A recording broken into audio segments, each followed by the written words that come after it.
السلام عليكم ورحمة الله وبركاته.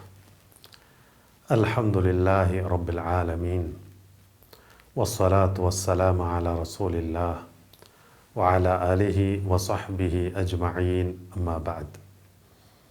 സ്നേഹമുള്ള സഹോദരങ്ങളെ സഹോദരിമാരെ, അൽ ഉർവത്തുൽ വുത്ഖ എന്ന പ്രോഗ്രാമിലെ 14-ാമത്തെ ക്ലാസ്സിലാണ് നമ്മളുള്ളത്.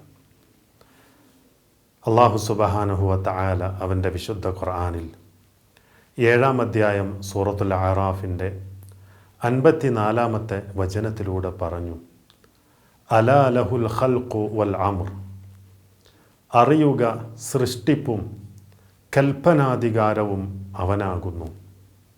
അതുപോലെ തന്നെ 45-ാം അധ്യായം സൂറത്തുൽ ജാസിയയിലെ 27-ാമത്തെ ആയത്തിൽ അള്ളാഹു പറഞ്ഞു, വലില്ലാഹി മുൽക്കുസ്സമാവാതി വൽ അർദ്, അള്ളാഹുവിനാകുന്നു ആകാശങ്ങളുടെയും ഭൂമിയുടെയും ആധിപത്യം.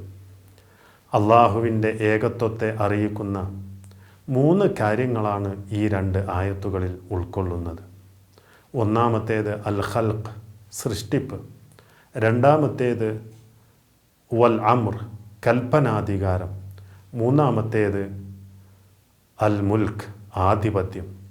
സൃഷ്ടിപ്പ്, നിയന്ത്രണാധികാരം, ആധിപത്യം, ഇതിലെല്ലാം തന്നെ അല്ലാഹു സുബ്ഹാനഹു വ തആല ഏകനാണ്, അതിലവന് യാതൊരു പങ്കുകാരുമില്ല.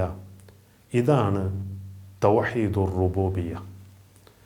വസല്ലല്ലാഹു വസല്ലമ അലാ റസൂലില്ലാഹ് വഅലാ ആലിഹി വസഹ്ബിഹി അജ്മഈൻ വൽഹംദുലില്ലാഹി റബ്ബിൽ ആലമീൻ.